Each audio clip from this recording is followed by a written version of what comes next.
What's up, squad? It's your Squid. This is my channel, Anxious Squid Productions. Just in case this is the first video that you've stumbled across mine on YouTube, this video is actually a part 2 in a 5-part series on Dale Earnhardt, the documentary about the day he unfortunately passed away. So I'm not going to blab too much because I just did part 1 and I'm really excited to keep watching because they sort of ended on like a bit of a cliffhanger. And yeah, so this is part 2. These guys are my patrons. Please consider becoming one of my patrons as well by clicking the link in the description that will lead you toward Patreon. But yeah, let's get into it.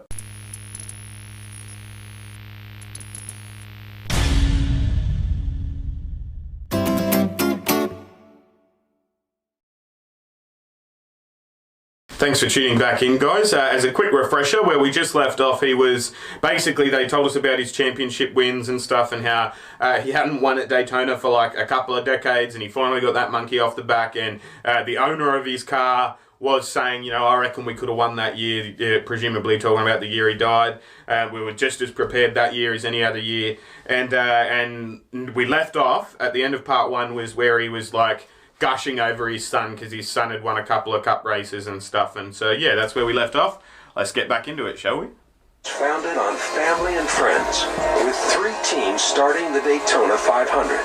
Dale Jr., Steve Park, and Michael Waltrip, a journeyman who'd never won a race in his 16-year career. Wow. Now, NASCAR's premier event would be his 16 first years race and he'd never won a race. his longtime friend. Just coming to my mom's house to see mom the day after my dad died. Is Michael Waltrip related to Darrell Waltrip in any capacity? I presume they are in somehow, but I don't know. My phone rang and he said, "What are you doing?" I said, "I'm over here with mom, we're just hanging out." He said, "I'll be there in 10 minutes. And he hadn't mentioned coming or anything, but he wanted to come and hold my mom's hand, you know, and just say, you got a special husband, you know, he raised these 2 boys, and these guys are a big part of my life, and so I think that meant the world to mom, and I think it showed a lot of people in my world that he was a special person. Yeah, absolutely. Maybe Earnhardt saw a friend who needed a helping hand, or maybe he saw something in Waltrip that others did not. Michael Waltrip. Right up against the wall. He hit awful hard. Oh, and he's like, You know, I had started my engine 462 sloppy times and hadn't ever been able to win a race. That is Michael Walker out of control. oh, Time was how have I not seen that crash? for me to be able to get a top ride. When Dale put Michael in the Napa car, and everybody said, "Have you lost your mind? He's driven 400-some races and had never won a race. Why did you pick him?" Dale always knew in his heart that Michael could drive, and he always felt like he just needed So an he's a good opportunity. friend on top of it all. That opportunity was at hand. With well wishes and good luck kisses lingering in the gasoline-scented air, engines were ready to start NASCAR's most important day. You're watching Fox Sports. Come on. To the World Series. Just, you know, like I'm not normally this speechless. 6. And now, the 43rd running of the Great American Race, the Daytona 500. It's like Far out. you get the NFL contract and your very first game is the Super Bowl. Hi everyone, Mike Joy. With the 1989 winner of this race, Darrell Waltrip, after 17 years of trying, and Larry McReynolds, who's been to victory lane in the 500 twice as a crew chief. Gentlemen, I firmly believe with us going on the Fox network and with the amount of promotion we had done, So that was the first year on Fox. broad audience. So that's why we spent so much time with the camera angles, why we spent so much time with the audio, and so much time with the graphics. So Far when out. the big audience was watching, they went, "Oh, I get it.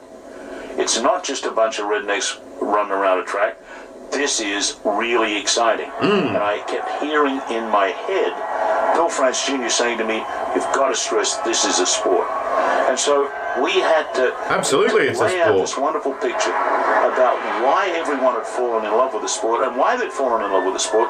'Cause it's were high these octane action. daring young men who were going to risk everything for glory. That's a look. That's a fashion statement, those goggles. Look like Cyclops out of X-Men. Rolling thunder rose to life as NASCAR machines rolled off the I'm starting getting grid. nervous, you know, like series events have been put into motion. Oh, yeah. Dale Earnhardt is the most prolific restrictor plate driver in NASCAR history. 11 wins and only 52 plate stars. Today chasing his 35th total victory here in Daytona. Nice. The plan was simple. He said, me and you and Dale Jr. are going to work together and win this race.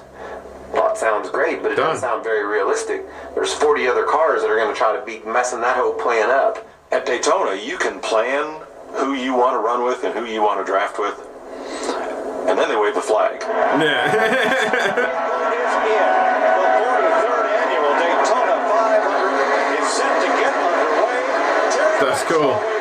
Have a look at that dude. Have a look at his jacket. When the race started, my car wasn't exactly right. It was loose, and so I needed to work on it. Look at Mike. He's got a handful. That's what we call a handful. When you get the wheel pulled way around there like that, he's got a handful of steering wheel. I can't help but notice the front of the roof here on Earnhardt's car. Bouncing.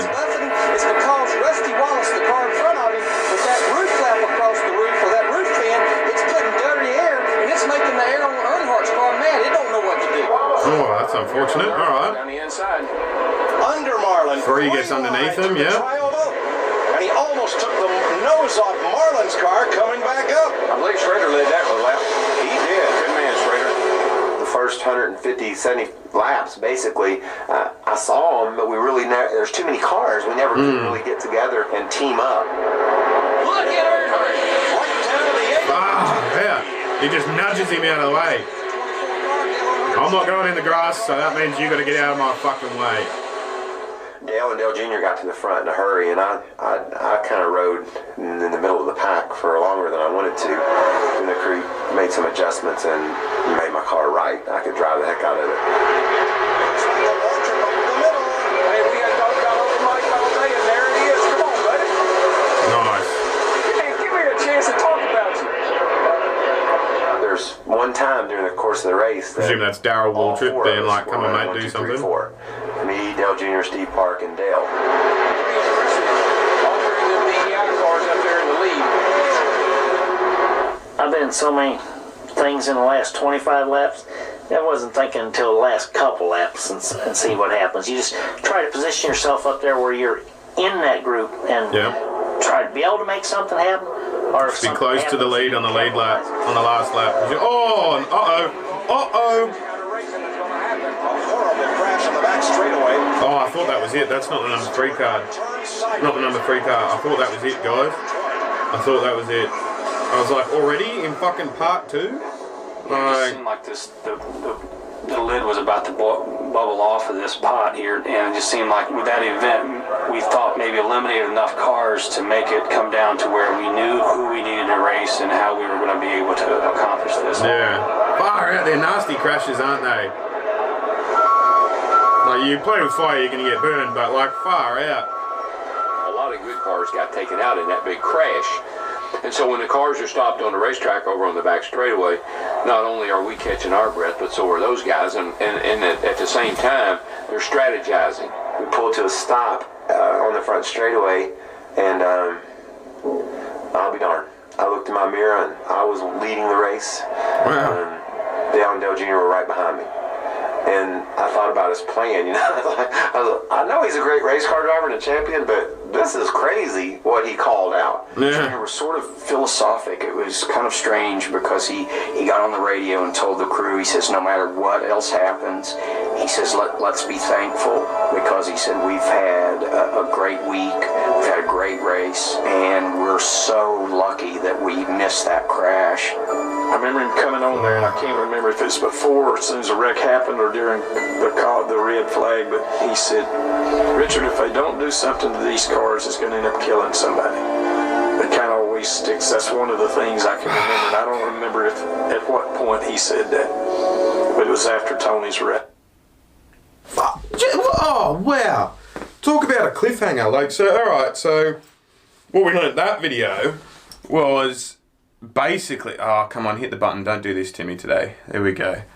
Alright, so yeah, that was part 2. We're going to do parts 3, 4, and 5, don't worry. But yeah, that was part 2, and what we learnt in that video was basically that he's a good mate, he's a good dad. We already knew that from the first one, but that he's a prophetic sort of thinker in the sport as well.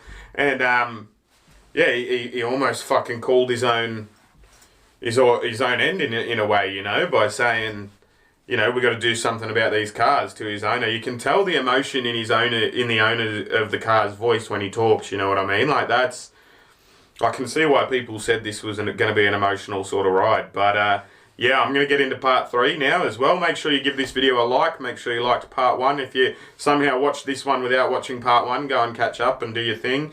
If you're watching this in the future and all 5 parts are there, I hope you're enjoying the binge.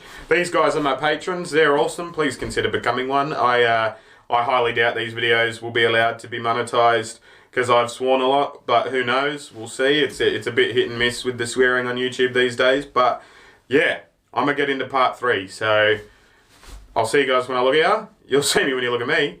Thanks for watching.